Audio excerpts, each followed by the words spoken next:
Stigmas around mental health were designed to hold us down, but we don't have to let them. If you're struggling, text or call 988 to connect with a trained crisis counselor who won't judge, just listen. 988 Suicide and Crisis Lifeline. Hope has a new number.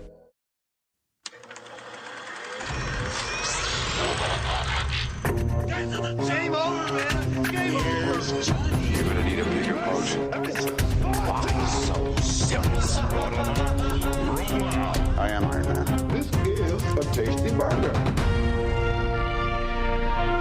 Welcome to the InSession Film Podcast.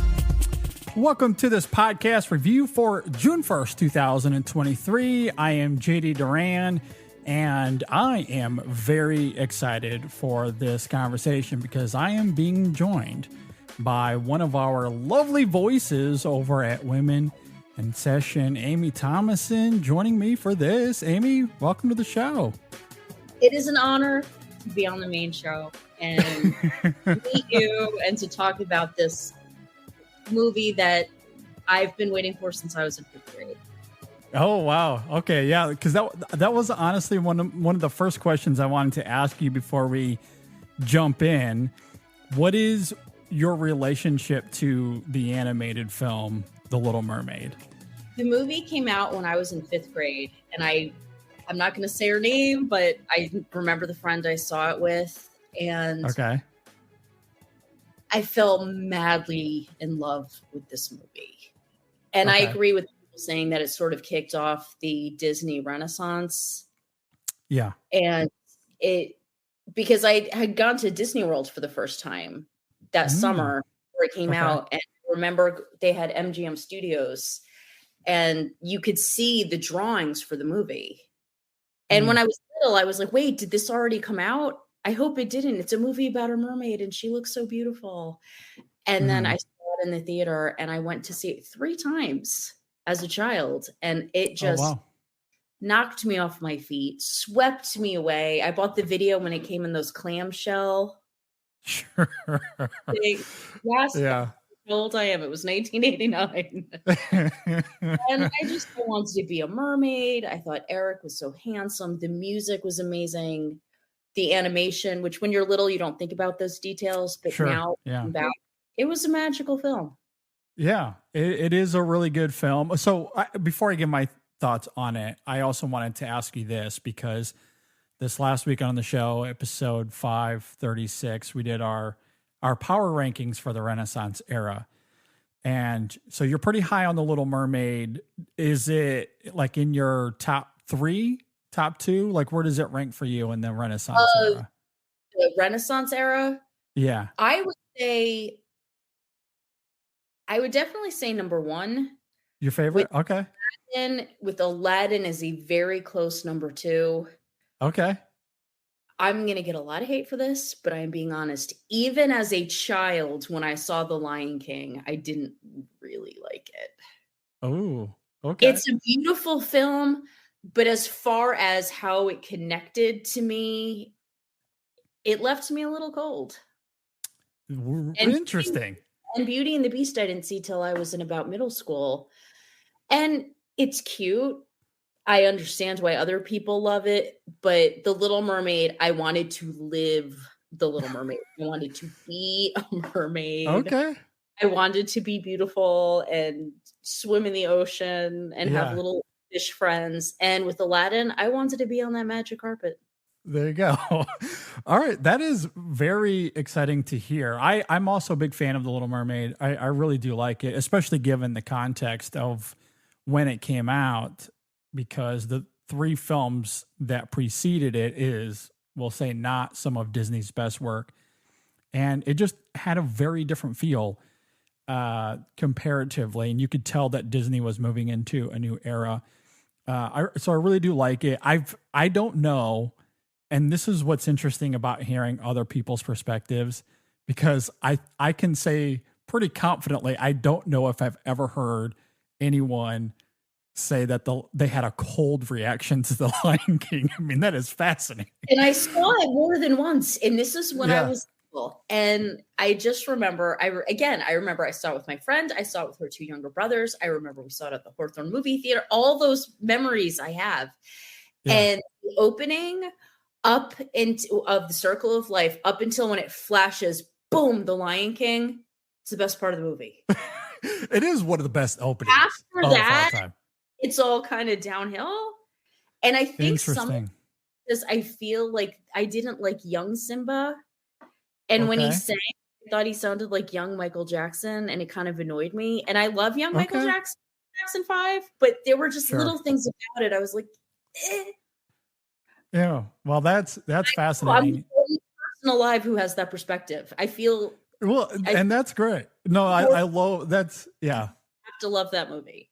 Yeah, definitely love hearing others. It's certainly my favorite of the Renaissance era. I have a very, very different reaction to it. And it's interesting. I talked about this briefly on 536 because that was the first of the Renaissance era that I saw in theaters. I was 4 when The Little Mermaid came out. I was Beauty and the Beast. I was 6.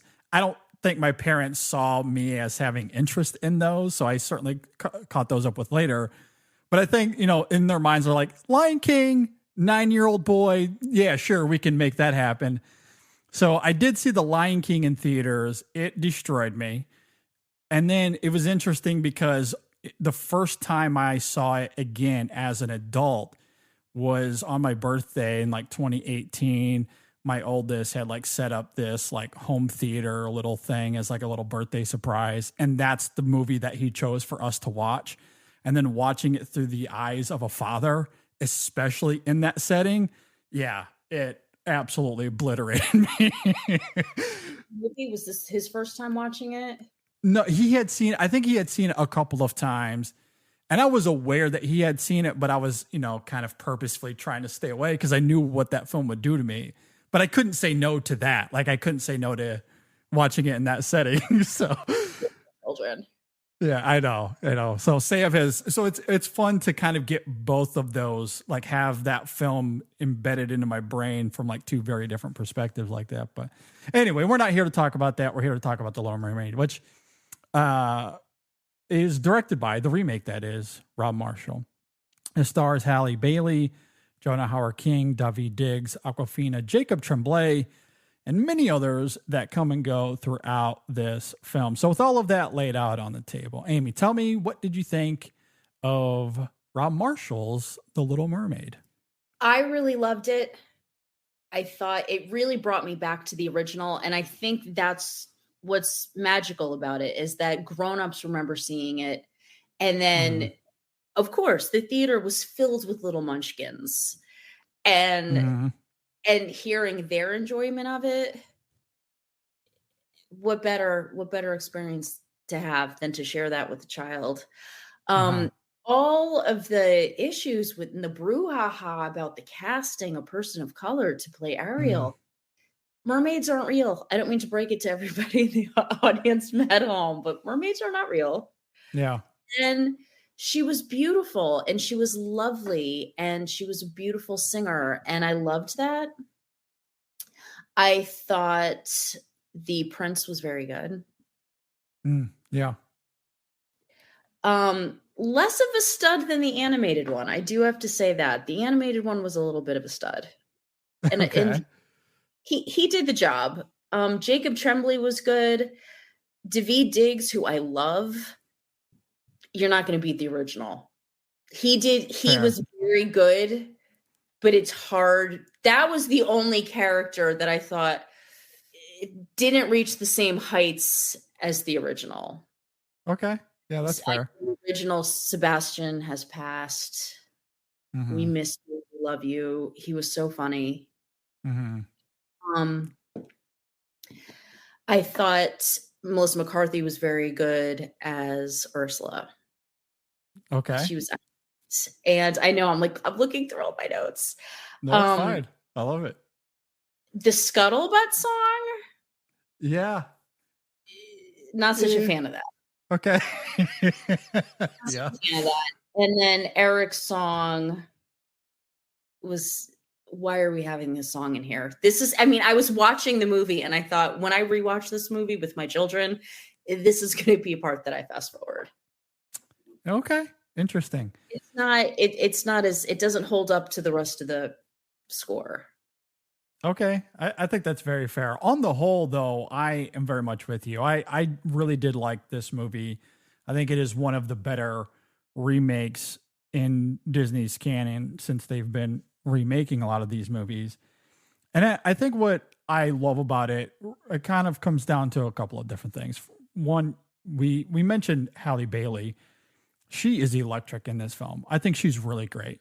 She can freaking sing. I think as far as capturing the essence of that character, I think she does a really great job.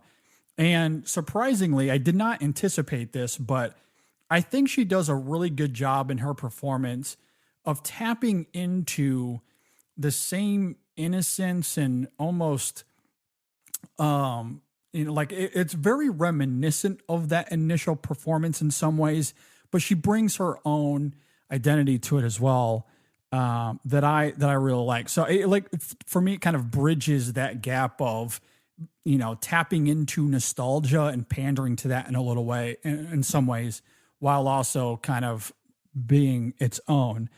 So I loved her performance. And for me, I think much of this film begins and ends with that.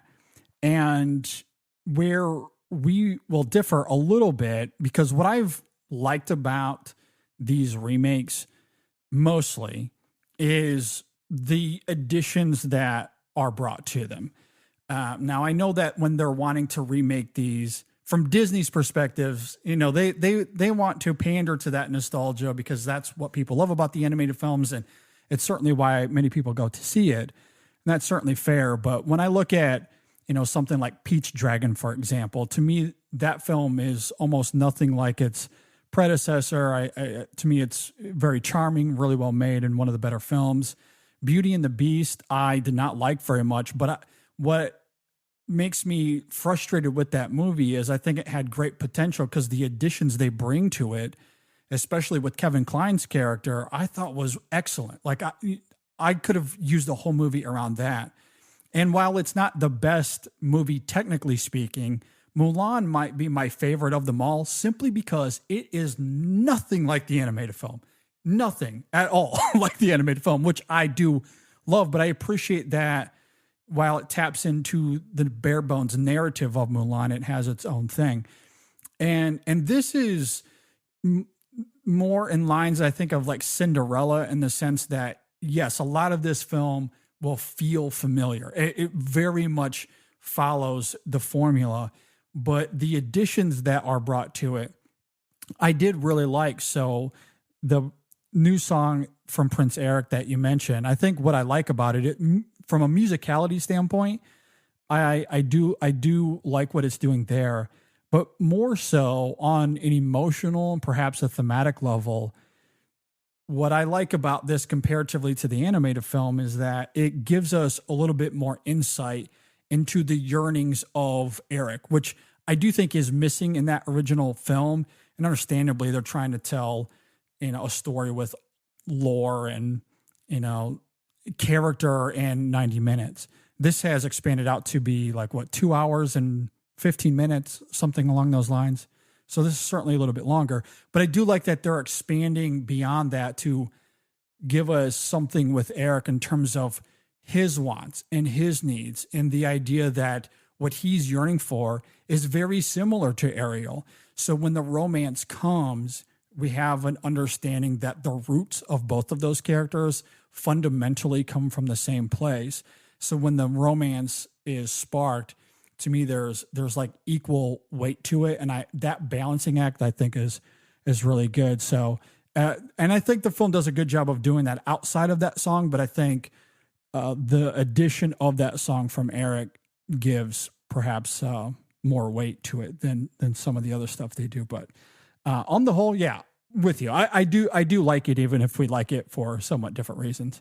Well, and I agree. I liked the depth that they gave the character and how they had a lot more time together to sort of build their relationship. Yeah. It was very sweet and almost like they were talking to each other, even though she couldn't speak. There was a lot more built in to their relationship. Yeah. and they had a lot more moments of being silly. And when they come in their day and they're running in, like they escaped and they're both kind of hiding and they're giggling and looking at each other. Yeah. Those moments were wonderful because it definitely really great. A lot more chemistry and a lot more playfulness that we don't always get to see in Disney movies. It's always, oh, there's the love of my life, and that's it. Sure, and I would die, give up my voice, and all of that for you. And this made it seem more real. They had those little silly moments. They had those serious moments. And I love that the depth of when he saw the fake Ariel and how he was so conflicted. It wasn't just so, oh, no, that's her. Okay. Yes. Goodbye, Ariel. How it was much more, wait a minute. Hang on a second. This might have been the person that saved me, but what about this girl that I've really have this connection to? And I like that it gave Eric a lot more depth than just being the hot prince. I really appreciated that. I also loved the more of the depth that they gave Ursula with her story that you didn't get in the first movie. And she talks about back in the day, I was a part of all of this. Yes. And I'm going to get it back. And Melissa McCarthy, I've followed her since she was on Gilmore Girls. And I love her career. I love that on that show, it seemed, sometimes it's painful to rewatch that show. And I loved that show when it was on. And I loved it for a couple of years after it was on. But I felt like she was the token overweight best friend of Lorelai. And I love that now Melissa McCarthy, she has 2 Oscar nominations now. And she's making these blockbuster movies because Bridesmaids and Can You Ever Forgive Me? And she's making these blockbuster movies, comedy, smaller dramas. Good for her. Yeah. Good for her. And the makeup was amazing. And the cinematography, because it was so dark and you could sort of see her pale face through. Yeah. And I loved it because it made her so mysterious because she was constantly moving and popping up in different places in the dark. And I loved that. I loved how that was filmed. Yeah, I really liked Melissa McCarthy here as well. And you're right. I mean, typically we think of her as the charming, funny protagonist or one of the side characters in a lot of her films. And I do love that here she somewhat deconstructs that charm and flips it on its head to become this, kind of intimidating antagonist, which is one of the better villains in the Renaissance era, or really in all of Disney's films, right? Ursula is one of the greats. And I think she does a great job of embodying why Ursula is very good, especially given some of the new context that we get as you're talking about, without ever overdoing it, though. I think she does a really great job of just kind of reining in and like keeping it simple.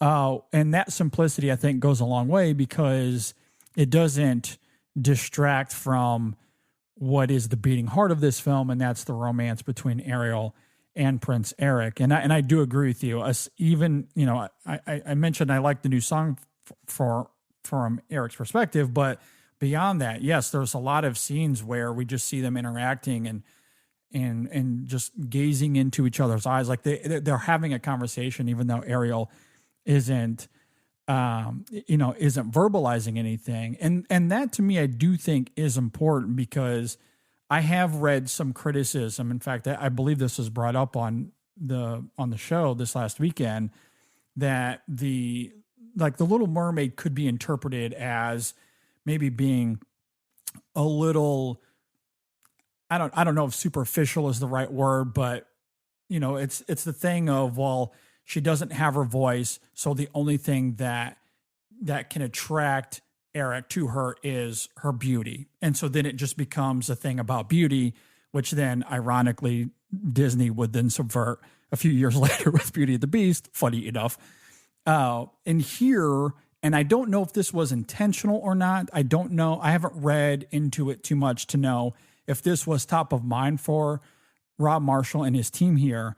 But I do think it's fascinating that they do avoid that by giving Eric not just his depth, but again, that the time for that relationship to kind of flesh out and for that romance to blossom in a way where we know that it has little to do with her outward beauty. And of course, you know, Halle Bailey is beautiful, but that's not what's the driving force behind that romance. It is those two characters and the yearning they both have individually that when they collide, there's a genuine spark there that I think is really great. So I do think from a storytelling perspective, they handle that very well. And they took that part out of Ursula's song, which I will say, the reason why that character is such an iconic villain, she has the show-stopping number. Yeah. Souls is a capital G, great. Yes. Yeah. I can't think of a better villain song off the top of my head.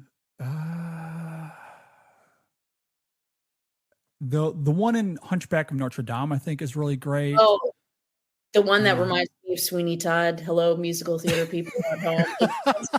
Judge a song from Sweeney Todd, which is what my musical theater friend said. We got together, we're like, he's a little bit of the judge from Sweeney Todd. Yeah, he's a little creepy.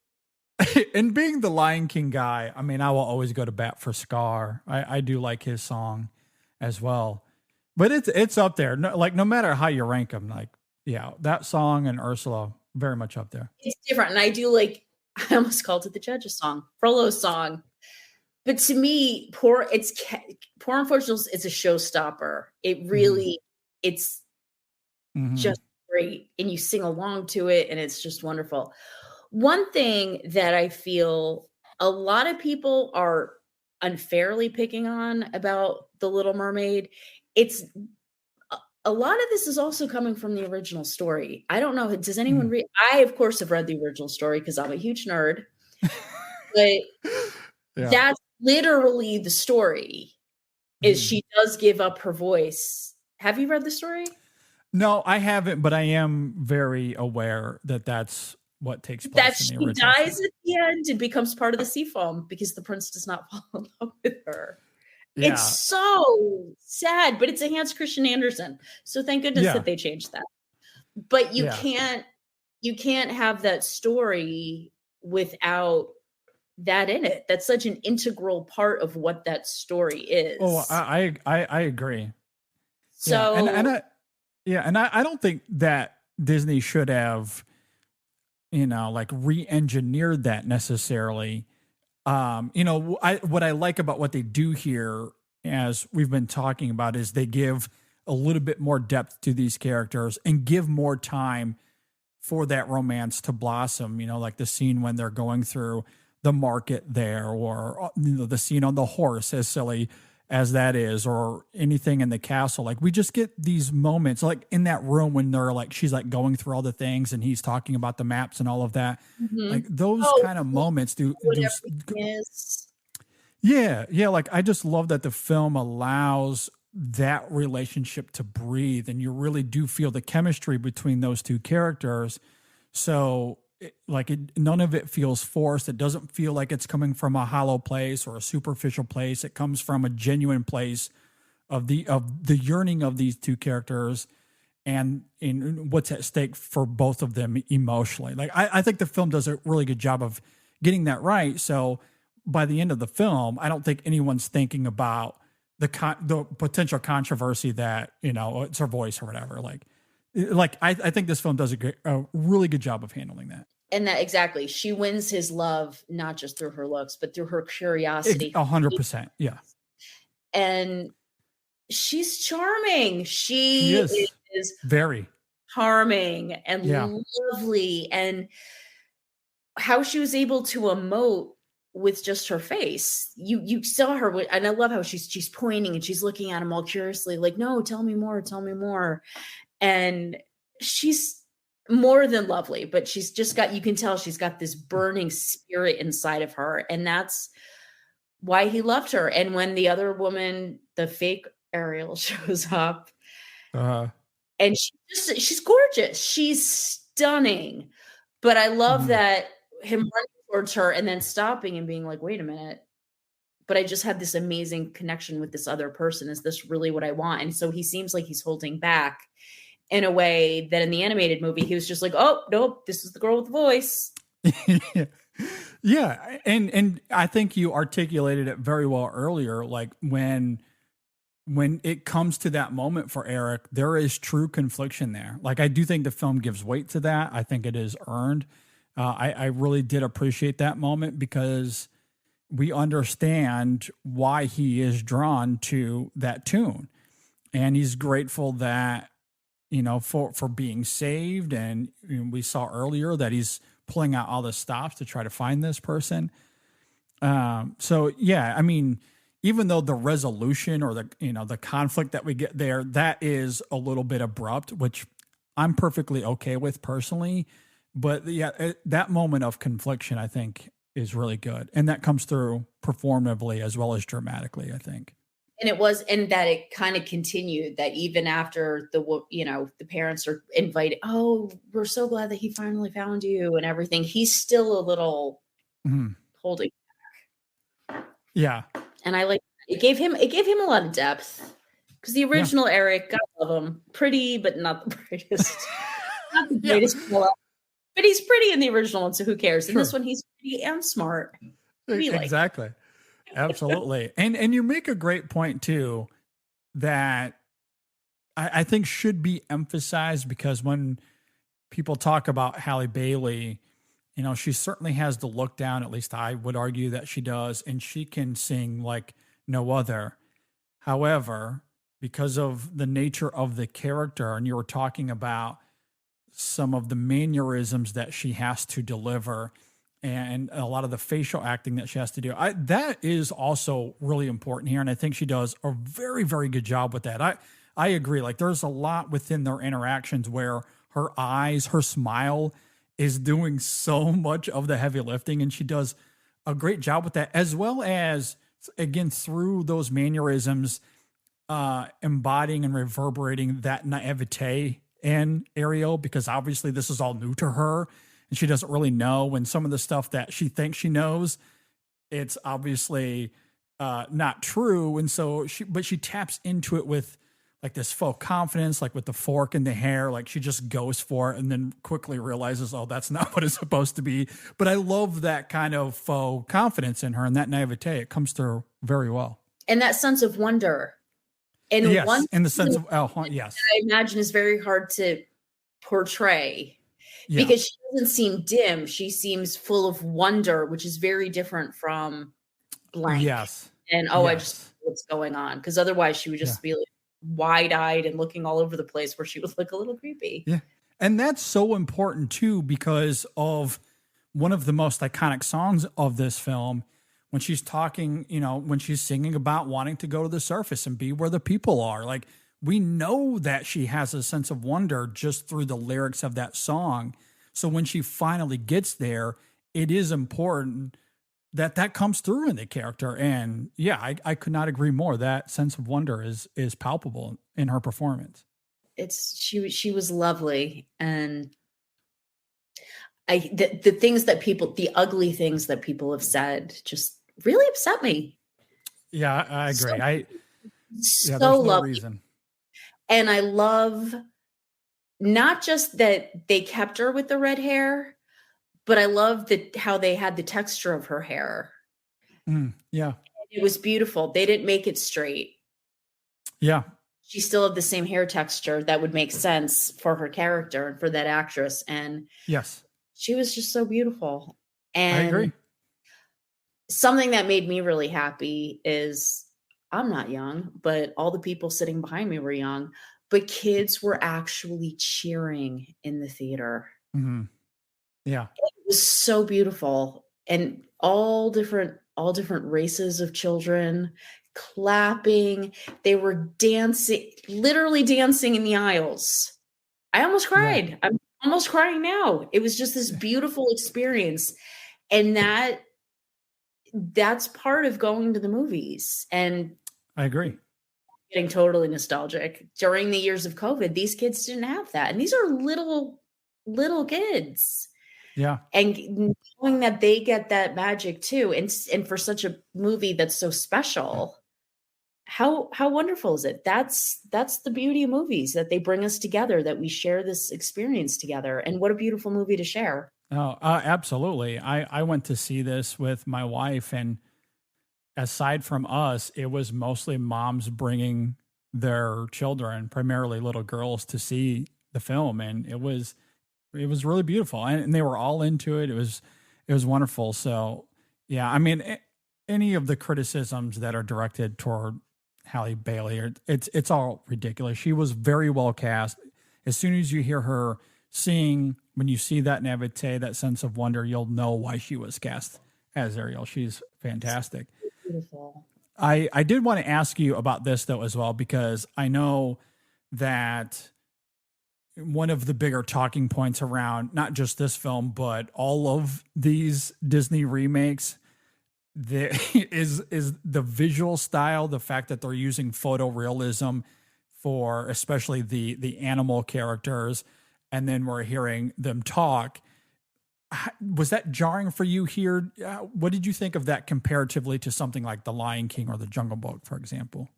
The Jungle Book, for me, it seemed like a live action version of The Jungle Book more than Disney's original The Jungle Book.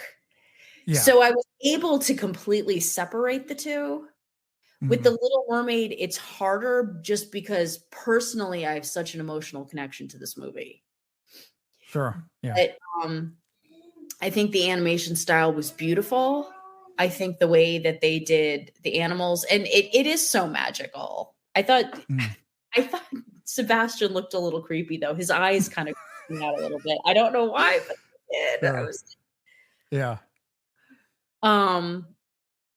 But it seems very natural because it's such a movie that you really have to, not like any of them are realistic, let's be honest.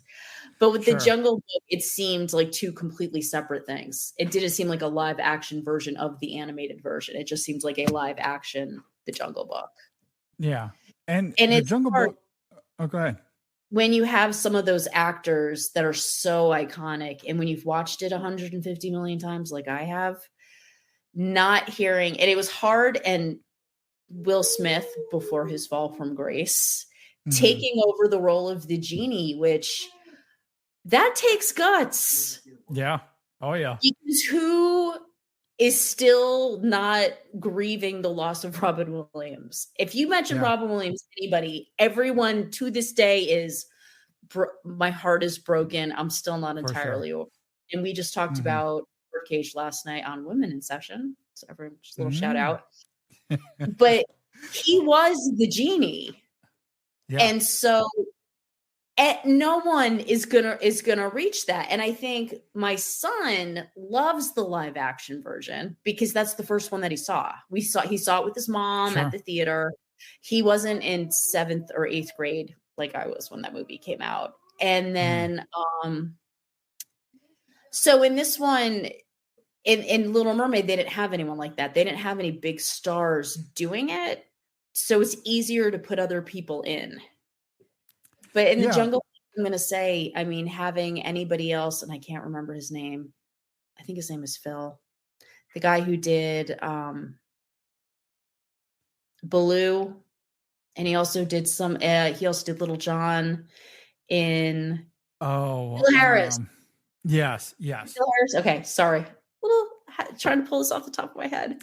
No, Bill Harris, that voice is so iconic. Yeah. So they had Bill Murray do it, and Bill Murray's wonderful, and I love him. But in your head, when you're raised with these, it is a little bit like, wait a minute. And no one's going to George Sanders as Shere Khan. I'm sorry. That's no, I hear you. And it changes. And when you have someone like George Sanders do it, Shere Khan's going to have a certain attitude that, who did it in the live action? The Idris Elba? I think so. I'd have to look it up, but I think you're right. Actually, now that you say that, I think that's right. And it's scary and it's menacing and it's frightening, But again, those of us who know. But The Little Mermaid, I don't think suffers that same thing because they didn't have anybody that was that identifiable in the original. Yeah, I think that's very fair. And I do think you make a great point that a lot of this really comes down to casting and how that meshes with the visual layout of it, which I did not like in The Lion King. I don't know what it was, if it was the photorealism of it, if it was the performances, it could be all of the above. But the Lion King remake, I think, is as tepid as it gets. And that's me on the nice side of things when it comes to that film. I think in many respects it's actively bad. However, I did like The Jungle Book. I thought the casting was mostly good. Scarlett Johansson, I don't know if she fit that film as well. But the rest of the cast I thought was fine. I thought the visual layout of it fit that world well. And here with The Little Mermaid, I don't know if it was the casting of Daveed Diggs and Aquafina, but there's something about the playfulness of their performances that didn't necessarily carry a ton of weight in terms of the visuals and any sort of quote unquote photorealism they were going for. I didn't find that too distracting. The only character in this film that I might have been a little bit jarred by was it was Jacob Tremblay as Flounder. And I love Jacob Tremblay, but I do think in terms of the animation of that fish, it was the most photorealistic of all of the characters. And, so the mouth like barely moves and then they hear his voice come out. Like it was, and because it was so much less playful as well, I was a little jarred by that. And to your point, as far as hearing certain actors and you think of them in certain roles, for me, when it comes to Jacob Tremblay, at least with voice animation, his performance in Room is different. He was really little when he did that. But in terms of voice animation, like I can't separate his voice from Luca. I can't. Yeah, For me, he's Luca. I couldn't identify his voice. Aquafina, I was like, that's Aquafina. Yeah. Yeah. And maybe it's because I love Luca so much and I watched it, countless times with my son. But like I definitely recognized the voice and very much heard a Luca in the performance. And then you couple that with the photorealism that they're going for. It was a little jarring, but he's not in the film all that much. So again, this is more of a talking point than it is an actual criticism. And Flounder's also, it's such a boring character. He's there for plot purposes and to help move the plot forward. Yeah, he's mostly just lingering. He's just kind of supposed to be a little kid. So, and when you're talking about The Lion King, it's hard because The Lion King, the original was all based on voices. And so the live action one is it depends on the voices too, because you can't have any people in it. Yeah. And again, you are not going to get better than James Earl Jones. Which they brought back, and honestly, it felt uninspired. And I love James Earl. His performance as Mufasa in the original, I think, is an all-timer. Yeah, if you were gonna... but for whatever, he didn't seem like his heart was in it the second time around. Putting it in. Yeah, very much so. So yeah, and the rest of like the whole film felt like that. They were just there for a paycheck and really nothing more. I did not sense that at all with The Little Mermaid. They were committed to their performances and what they wanted to achieve here.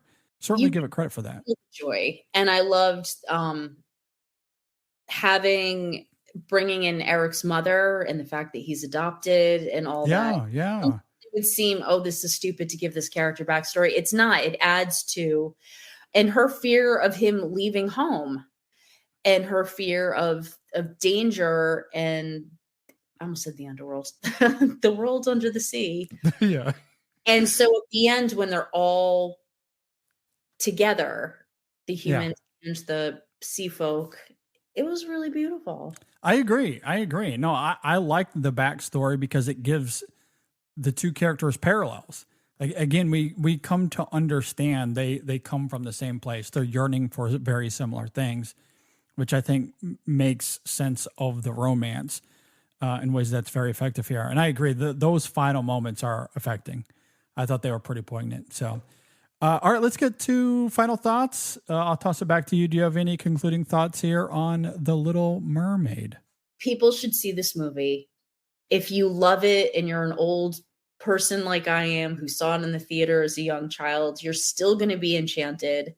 If you have kids, definitely take them to see it. There were kids, like I said, they actually cheered, and it wasn't just one or two kids. It was like every kid in the theater, and it was a lovely experience. Don't wait till it comes out on TV. Actually go and experience the real joy that this movie brings people, because it's special. It is. No, I very much do agree. I urge people to go and see it. The only other thought that I have here, actually, I guess I have two final thoughts here real fast. And again, this is a slight deviation from you, Amy, but, and I'm not saying it's better than, don't get me wrong, I will be clear on that, but I really did like Daveed Diggs here as Sebastian, even if it might not live up to its predecessor. I love the playfulness of Daveed Diggs. I think he's very good with his comedic delivery here. And so I was really engaged with that performance. And I like how they updated, at least visually, his song that we get here, Under the Sea, another iconic song from this film. In some ways, it doesn't make sense given the lyrics of it. I will be fair on that, but in the way they visualize it, I mostly liked what they were doing there, and Diggs is having a lot of fun, so I did enjoy that. He's a likable guy. He's one of those celebrities that I feel like if I ever saw him in real life, I'd really want him to give me a hug. And he probably would. He seems like a good guy. Because he seems like that kind of guy. And I felt it's almost that at the end of the movie, I didn't know that that's who was voicing it. And when I saw that it was him, I actually felt a little guilty for thinking I don't like him as much as the original. I was like, oh, but it's Daveed Diggs. Now I have to go back and completely rethink my opinion. I would make me do that. Not many people would make me. But and similarly committed, very good with the comedy, and again, I think delivers on the song. And then my other final thought here, again, he mostly lingers in the background. There's not too much with him that's dissimilar from the original, and the animated film, that is, anyway. And that's Javier Bardem as King Triton. I really liked his performance here. I think similarly taps into that conflict of, wanting to protect Ariel and, going all out in order to do that. And then what they give him there at the end, the scene with him near the boat, I thought was really great. I mean, that's you hire Javier Bardem for that moment almost specifically, and I think he delivers big time there. He really does. And what an actor. I watched Lyle Crocodile a couple weeks ago. Oh boy. Okay. Yeah. And you know what? And I will also say this. I did not hate him in Being the Ricardos. Do I think he was worthy of an Oscar nomination? That's a different story, but I did not hate him in that. And he really seemed like he was having fun. You could tell he loved being a sea king. And I love when the recognition that Ariel gives him of, you gave your life for me. Yeah. And they have that. And I love that because at the end of the original, it's very much Ariel and Eric. But in this, it also focuses a little bit more on the relationship between her and her father. And they have a couple of moments at the end when she realizes that he gave up for her. And then with Eric and his queen mother, that recognition of, you need to go out and you need to do what you do. And so it's them leaving, both of them are leaving their world with each other, and they both have a deeper understanding with their parents. Yeah. Well, Exactly. Yeah, no, I love how the film manages that here. So, yeah, on the whole, really liked it. Surprisingly liked it. I wasn't entirely sure what to expect because, like many out there, I wasn't entirely allured by the marketing. I don't think the trailers did the film a service necessarily, but it is good. Honestly, very good. One of the better films, maybe the best film thus far as these remakes go. Although I'm pretty high on Peach Dragon. I agree. I very much agree. This one had a real fire and passion to it, as opposed to seeming like, hey, how can we make money? Yes. And that's honestly all I'm really like, show a little bit of inspiration, like have some sort of creativity instead of it just being a cash grab. This, I think, quintessentially does that well. Very artistic. And everyone also go back and watch the original if you haven't seen it. And if you really want to mess up your head, go read the original story by Hans Christian Andersen. There you go. Yeah, that's something I'll have to do. It is hard. Well, Amy, thanks for being here. Really do appreciate you joining me for this conversation. Thank you, sir. Where can we find you on Twitter? At A Thomasson 11. Yeah, be sure to go and give Amy a follow. You can see some of her work at InSessionFilm.com. And of course, you can hear her often on the Women in Session podcast that is released every Sunday-ish. I'm trying to be consistent at getting those shows out over the weekend. So be sure to go and check that out. Really loved the last podcast that went out, you guys did 90s teen comedies. That was fun. Yeah, I wasn't sure what to expect from that conversation because like I grew up in the 90s. I didn't really watch a lot of those films as they came out. I've seen a lot of them since then. And man, yeah, that conversation was honestly really great. It was just one of my favorites you guys have done in recent weeks. I'm so fortunate that I'm lucky enough to to get to talk every week with Kristen and Zita. They're great. Yeah. They're brilliant. They're funny. And I always say this about Zita. We differ in opinions quite frequently. Oh yeah. But I have such a respect for her. And she's one of the few people that she can make her points. Very articulate. Yeah. Even if I don't necessarily agree with it, she's one of the few people that can make me sit back and see a different perspective and really understand it. Oh, I agree. And she's surprisingly very funny. Like she has these quirks that like even in the middle of a serious sentence, sometimes she'll make a jab and I find myself laughing out loud. And she has that charming accent. Very much so. Yeah. Kristen and I did Tootsie and The Birdcage last night to kick off month. Yeah. And we have one on Some Like It Hot, which should be coming up soon. Yeah, I believe that's in 2 weeks. As of when this recording drops, I believe the next episode will be what is the greatest decade of cinema. Looking forward to hearing that. We all have very interesting opinions on that. All right. Well, definitely be on the lookout for that. Of course, you can subscribe to the podcast on Apple and Spotify and pretty much anywhere you can find podcasts. Stay tuned for that. Thanks, Amy, for being here. Really do appreciate it. Also, just want to plug one more time. Episode 536 is the latest main show podcast that we did. And that was where we did our power ranking of the Disney Renaissance era. And it was a great time. I had a lot of fun doing that.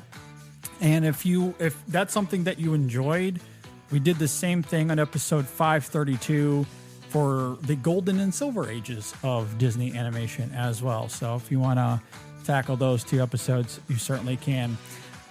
With that, thanks for listening. Thanks for watching, everybody. If you're watching this on YouTube, be sure to subscribe, hit that like button. If you're listening to this, thanks for listening, everybody. You can drop a review on Apple Podcasts and Spotify. We really do appreciate it. And then, of course, hit us up on social media, Facebook, Twitter, Instagram. Let us know if you agree or disagree with anything Amy and I had to say here. With that, Amy, appreciate you. Thanks for listening, everybody. We'll see you next time on the In Session Film Podcast.